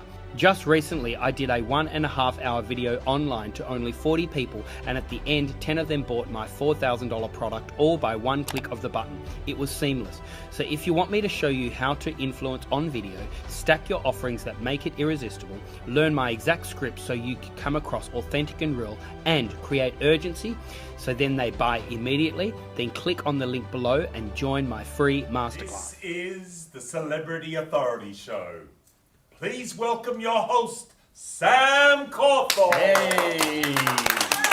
Sorry, we do need to start again. Sorry. How do you pronounce your last name? TEAKLE. TEAKLE. I thought that was right. I just needed to make sure. No, I do all right. apologise. All right, let's do it again. This is the Celebrity Authority Show. Please welcome your host, Sam Cawthorne. Hey, so excited to see you again and really excited about our guest that we have here in the studio. We have Ros TEAKLE. Ros, thank you so much for joining us here today. Thank you, Sam. I'm a real pleasure to be here today with you. So, Ros, you are a thought leader in health and well-being, specifically on the holistic you, really topical topic at the moment in the world. Tell us a little bit more about what exactly does the holistic you mean? Holistic you is about the mind, body and spirit connection, is about the whole of your whole body. So it's covering the whole wellness of your whole system in your body. So it's really more so rather than just getting to the symptoms of any disease, it's getting to the core values of the illnesses and treating those rather than just the symptoms and disease. Yeah. And Ros, I'm really curious to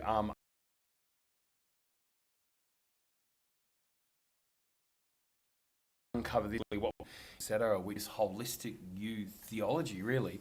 Before we go down that path, tell us a little bit more about your journey. Who are you and what do you do? I actually was born and bred up on a farm, so I had a real passion for animals. Is that here in Australia? In Australia, yeah, out in the country, actually out near Dalby. Is that here in New South Wales? Queensland. Queensland. I'm okay. Queensland born and bred. Queenslander. Yes, there's not many. Go the Maroons. Yes, so I had a real passion for animals at that stage. So with that area of one daughter, 3 brothers, and so it's sort of like out in the farm. And having a group of just animals, and so I had a real passion to help with animals, and so that grew into having a passion for helping people. So I started a nursing career when I was 16, so I had a real passion to do that, and it's been 40 odd years now with the passion of helping people in nursing career. Wow. So yes, you really enjoyed it. Yeah. What did you love about nursing? In general, was it just the whole person is seeing their illness and seeing them being able to develop and improve in their trauma that they were going through, and seeing them go home in a much better state. You sound like an amazing nurse, and obviously this has led through to this topic of holistic you. What happened in 2000, I went through a big which put me in a great depression. Was something that triggered it, or? Yes, I had through mental abuse through a partner. So that sort of spent me in a in depression. So I had to figure out how I was going to get out of it. So I had a choice whether I stayed in that depression or I got out of it. So I chose, I had 2 young children at the stage and bringing them up. So I had a choice, and that was when one of my daughters sort of said, you know, that they were sick of hearing about my problems and depression, and so I had the choice of deciding what I had to do. So then I started to get more about, because I'd lost my confidence in myself because of the what I'd gone through and the financial crisis that I went through, and I lost everything. So it was building myself back up and getting to know who I really was, and looking in. So, and that's where I started getting into more of the holistic and complementary medicines in that area, and I started to really delve and find my inner self and sanctuary. So. Look, I'm sure there may be some people that are listening that might have gotten through their tough time, or you know, through that depression, or might even know someone that is going through a really tough time and a depression right now. Is there a formula, or is there something that you can teach people out there to either help themselves or help other people, and learn through the choices that you had to make? Yes, certainly I do. I do have ways of being able to help others, is, you know, getting to their thoughts and emotions and feelings, and really digging deep in that, and getting to the core of where they are and up. Is it as simple as just simply shifting your focus from being negative to positive? Is that what your daughter did when she said, "Hey, Mum, I'm sick and tired of you always talking negative, start talking positive"? Was it as simple as that, or? No, I actually started to do a lot of study. I studied I started energy psychology. I started working in energy psychology. I've done Reiki, genome healing, emotional freedom technique, emotional freedom technique with matrix, matrix rebirthing, and massage. And so I've really... So you educated yourself and informed yourself more, yeah? Yes, more on the education side, and getting to really know other avenues and tools that I could use for myself, and from that is... So at first you were just studying just for you? Yes. Just so you can help yourself? Yes. Yeah, great. And ultimately the nurse inside of you said, "I've learned something now, let's go and help someone else." Is that right? Yes, and I just feel that what I have learned, I can be able to help others in that area. And what's one thing that you love? Let's say, have a look at one of your ideal clients that you do work with. What's one thing you love, seeing them go from that depressed state to now to this happy, positive, utilising this holistic you principles that you do? Is that right? Yes, yes. It's amazing the difference between where they were in this depression to being able to see and grow and watch them grow. It is amazing. It's you know, it's a real feat to be able to see someone who's gone from that depth of depression to having a better health and wellness. So what's next for you then, Roz? Are you looking at writing some books or doing some speaking? Tell us a little bit more about what's next for you in this you have. Yes, I really have a passion to get out there and speak to people, the futuristic of holistic you, and getting out there and educating people of how they can improve in their life and well-being.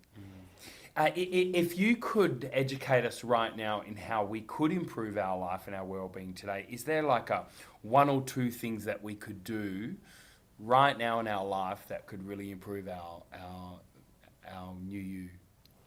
Yes, one you could sort of look at aspects of your stress levels, right, and how to look at those stress levels, and more looking about your thoughts, feelings and emotions of where they are, and looking more of ways of dealing with those, like meditation, just being in the now rather than in the future. And it's Great, that's really cool. Ros, what do you do for yourself to recharge your energy so you can continue to, you know, help other people? Because obviously you're always giving all the time. What do you do to give to yourself? I love Latin dancing. Do you really? Yes. Tell us a little bit more about Latin dancing. What do you do? This is a weekly thing, or? Well, I actually did it 6 nights a week. 6 nights a week. And what do you do? Like a? I was doing a lot of lessons. I did medals. Gradually increased and did my medals with the different levels, so. What does that give you, that Latin dancing, when there's the sassiness that comes out in you? What does it do for you? Oh, it's exhilarating. It's you lose yourself in the dancing, and you just don't need to worry about anything else. It's like meditation. You're in the now, because it's something that it's a passion that I love, and I really enjoy it. So wow. I don't do 6 nights a week now because I'm too busy doing other things. Wow, so there you heard it, guys. If you want to get through your tough stuff, you do Latin dancing. Fantastic. Hey, Ros, thank you so much for joining us here on the Celebrity Authority Show. However, look, just before you go, we have a challenge that we like giving all of our guests. And the challenge is called the 10 Questions in 60-Second Challenge. So, Ros TEAKLE, do you accept the challenge? I do. All right. Yes. Ros, your time starts now. Favourite colour? Red. Of course it's red. Favourite food? All healthy foods. All healthy foods. Greens. Greens, yeah, just really. Favourite celebrity? Louise Hay. Oh, yeah, she's amazing. Really inspiring, isn't she? Mm. Favourite actor? Leonardo DiCaprio. And actually, in a moment, I'm going to ask you your favourite movie. Maybe it's one of his. Favourite professional speaker first? Sam Cawthorn, of course. Favourite book? Think and Grow Rich. Oh yeah, great one. Yeah, it's the Bible for personal development. Star Wars. Star Wars. Yeah. Oh wow! Have you seen the latest one? No, I haven't. Yeah, it's really good. Solid. Favourite city? Paris. Favourite drink? I don't drink, but lemon, lime and bitters I drink. Yeah, very good. Favourite pizza topping? Supreme. Supreme pizza all the way, yeah? And Ros, if you could be an animal, which animal would you be? An owl. An owl? Why an owl? Because they're wise. That's and it. they flutter over, yes, and they're very specific. Very good. Thank you so much for joining us here on the Celebrity Authority Show. Be afraid of speaking before a strange crowd. Learn more body language, expressions, and all that goes around along with speaking in public. I believe that the world is interconnected. That there's no dichotomy. Everything is never mutually exclusive. It's a challenge. The challenge behind it, and to actually discover yourself in the end through all these challenges, you'll be a stronger, more powerful person. Darren, Yeah. one thing about you, with this brand new fresh idea that you have, you go out there, you do the research, etc., and now your next chapter is to be the influencer.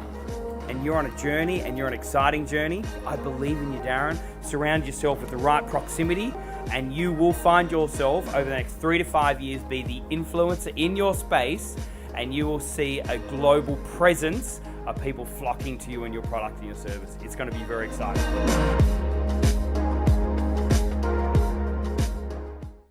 Our next speaker is passionate about making sure every day businesses survive in a rapidly changing world.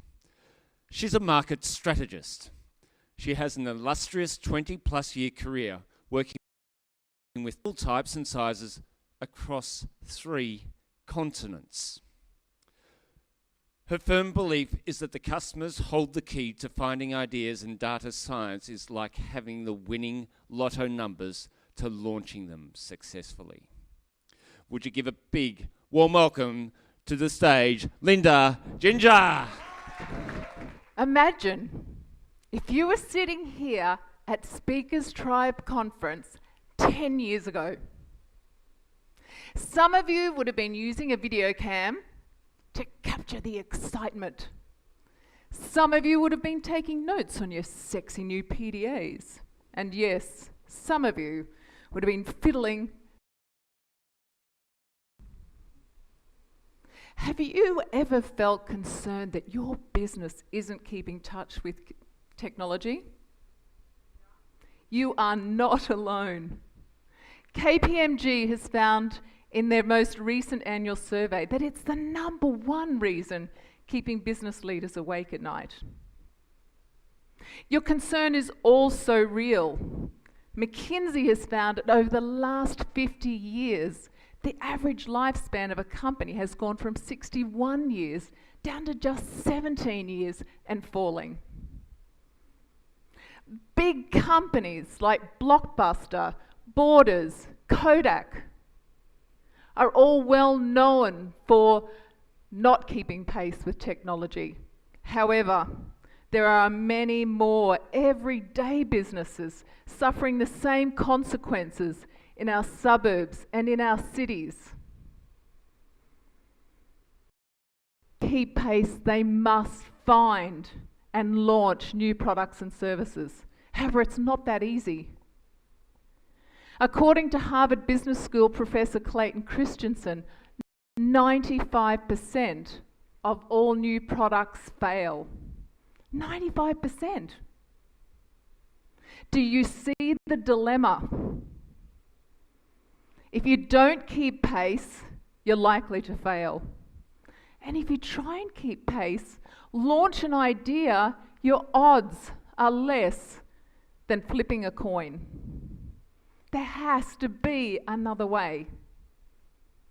Jeff Bezos has built the most successful business that the world has ever witnessed on this one idea of being absolutely, obsessively customer-centric, from idea inception to launch and beyond. His approach was once challenged, saying, "It seems backward." Bezos' response was swift. He said, "Most companies write the software, they get it all working, and then toss it over the wall to the marketing department saying, 'Here's what we've built, go write the press release.'" That process, he said, is the one that is actually backward.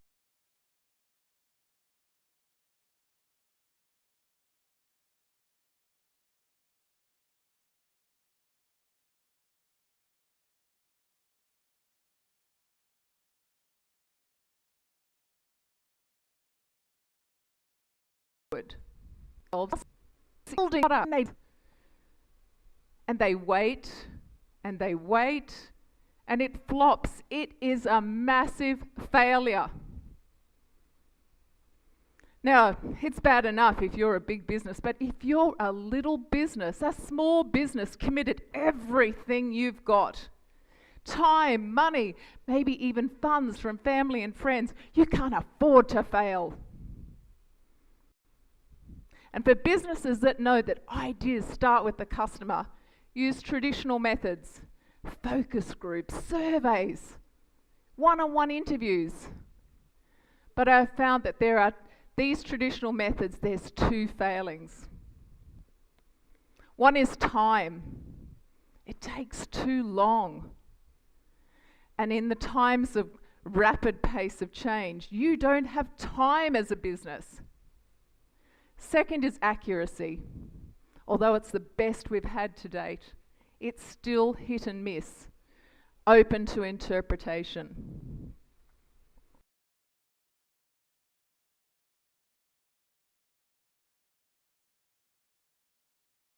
Many years I've helped across 3 continents and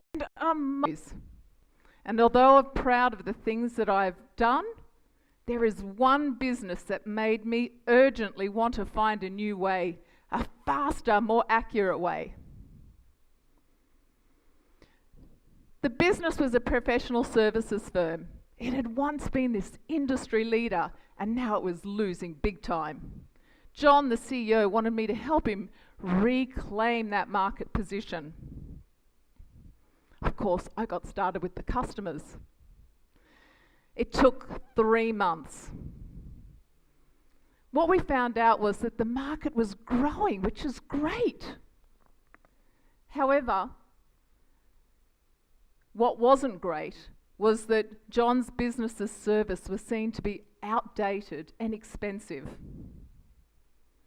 Furthermore, there were so many competitors. When John's business thought there was none, and they were using technology, it was too late for John's business. My search led me to Silicon Valley, where I met Thomas Thurston, a data scientist. Now, data science combines computer science and statistics. You might have heard of terms like algorithms, artificial intelligence, big data, machine learning. This is data science. Thomas is renowned for a significant data science research project, which is like giving us the winning numbers to finding ideas faster with greater accuracy. He's so proven over and over and over again. What he found was that failure and success is not based on luck. Failure can be predicted. What he also found was that the decisions that we use to launch ideas is fundamentally flawed. We've been looking at the wrong things. And when we actually apply the right things, we can engineer ideas with higher survival rates.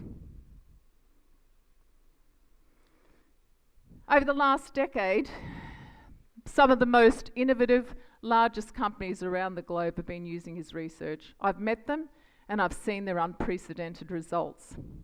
Today, I want to teach you how using 3 steps can help you find customers, what they find out about customers in 24 hours, not months, 48. First is to ask customers and ask one question. What do you need to have a great experience? Now, customers, they love you asking. It's a match made in heaven, is it not? They want to have products that they love, and you want to launch ideas that they love. So we get them together, we get them to discuss that question, and they make a long list. Guarantee yours will be long too. Now, you can't deliver on that whole list unless you've got all the money and time in the world. And you're probably saying, well, Linda, that really hasn't helped me. I thought you were going to make it easy for me. So this is where data science comes in, to find focus. So on that same day when we ask the customers, we get them to do a little maths. It's so simple, don't worry about that. They only need to count to 3. And what we do is we load all of the data that they gave us into the data science computer. Overnight, it statistically ranks that big long list down to a short list. The ones that are going to have the most impact in your market. For example, find 61 things, and overnight we found 6 had most impact. Now the third thing is, number 3 is, now this is where we use the winning lotto numbers. We apply Thomas's research on those 6 things and explore each one. For our client that had 6, we found 10 ideas, one of which they absolutely loved. They wrote a business case, found a technology partner, it's been launched, and that amazing company that was being disrupted is now back on track. My absolute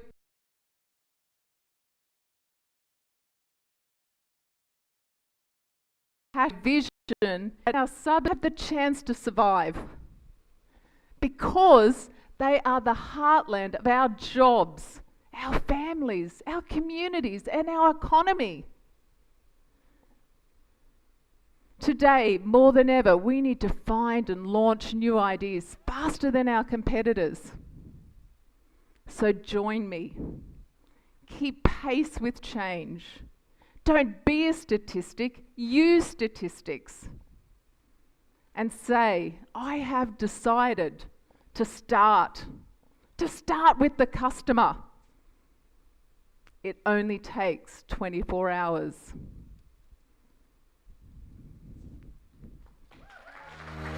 Woo! Linda, Ginger. I want those lotto.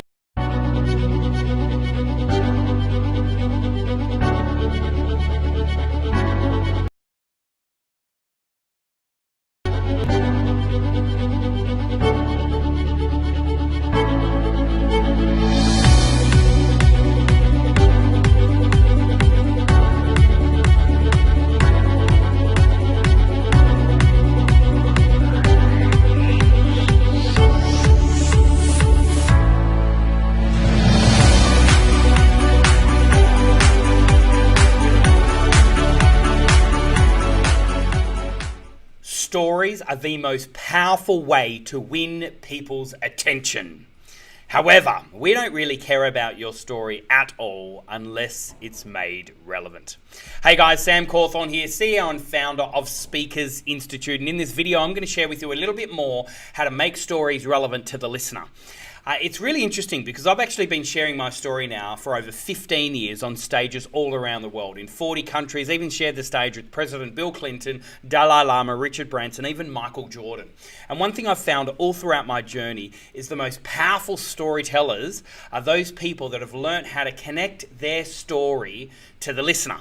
However, I feel it's no longer about just telling a story, it's also about showing how the story is relevant to the listener. It's actually based on one of my latest books, which is called Story Showing, How to Stand Out from the Storytellers, even launched by the world's largest business book publishing house, which is called Wiley. So guys, in this video, very short video, I'm going to share with you a little bit more about how to make a story relevant through the power of my TOGGLE framework. So guys, again, we don't care about your story at all unless it's made relevant. So how we make a story relevant is first of all by sharing a story, then telling us what did you learn in that story? What is the content that you learned? Like, what did you learn in that experience? Yeah. So first of all, share with us a story, share with us a journey or an experience, but then tell us, what did you learn? What did you catch in that experience? But then the last element here is show. Show us why it's relevant to us. You know, show the WIFM. What is WIFM? WIFM is what's in it for me. And one thing I found is that across the board, the greatest people that can make their story relevant to anyone is by then toggling their story, yeah? By then, first of all, sharing a story or sharing a journey or sharing an experience, yeah? And then telling us, what did they learn in what did you learn in that environment? Tell us the content, like tell us something teachable that you learnt in that experience, but then you have to and you must show us why it is relevant to us being the listener. This is one of the most powerful ways to actually win people's attention through our TOGGLE framework. And as you can see here, here's some examples of some actual sentences that you can use, yeah, under each one of these. So ultimately under story, there was this one time when, or there was this one time, you know, or a few years ago, or I remember, and then tell us the content. This is where I learned. Also, today I want to teach you how to, or the biggest lesson for me was, was. And then the with them, you know, have you ever felt this? Or hands up, this is, or do you remember that time then that also happened to you? Guys, this toggle framework is one of the most powerful ways, as I was saying, to engage people through the power of a story. And ultimately, we then can learn how to evoke emotion into the listener, thus influence them in a powerful way. I truly, truly believe that if you really want to be an influencer in the world, if you want to make a difference, you must be in the business of emotion. Because ultimately with AI, machine learning, they will always now trump human beings on data, research, evidence. However, the bottom line is that as human beings, we are emotional creatures. So when we learn how to share an everyday journey, an everyday story into a powerful edge-of-the-seat thriller, if we learn how to evoke emotion into the listener, we'll be able to influence anyone at all. And guys, if you're interested, why don't you check out some stuff that we do here at Speakers Institute, because ultimately the best way to learn this is by you getting feedback from us and then ultimately work on that feedback, then come back and present in front of us. And every single one of our programs is all based on feedback. Hey guys, I'm really looking forward to seeing you make more of a difference in the world and utilizing the power of story through our toggle framework. And don't forget, the best is yet to come.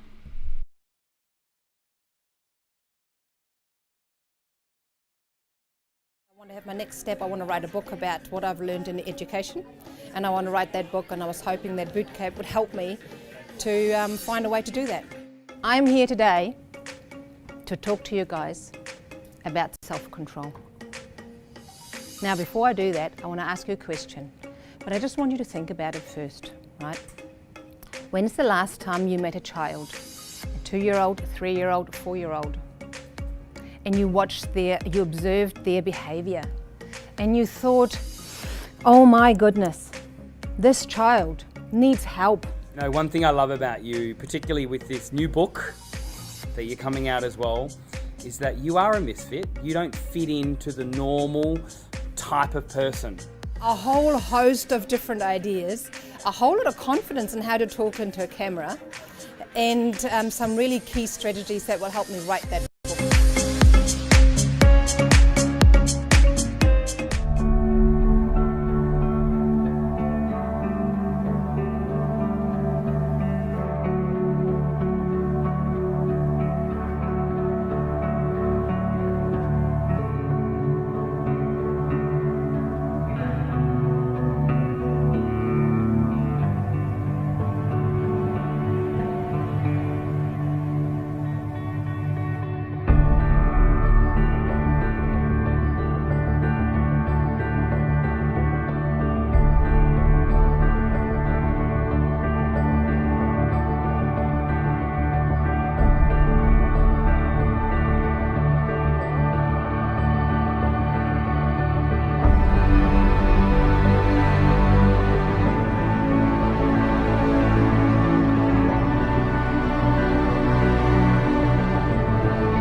Hey guys, thank you so much for tuning in for today's episode here at Speakers TV.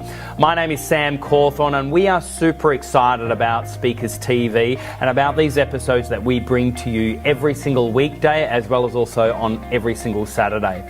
Guys, we'd love to hear from you. If you've got any feedback at all for us, or maybe you want to comment right now in the chat bar about what was your biggest takeaway from today's session.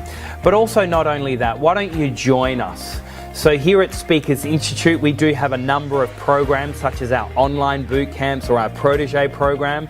At Speakers Tribe here, we're all about running these big, large annual conferences every year, but also not only that, there is an annual membership that you can get where in your city we do have tribe gatherings, all really encouraging you going from where you are today to where you really want to be. Or maybe you want to tell your friends and your family about Speakers TV.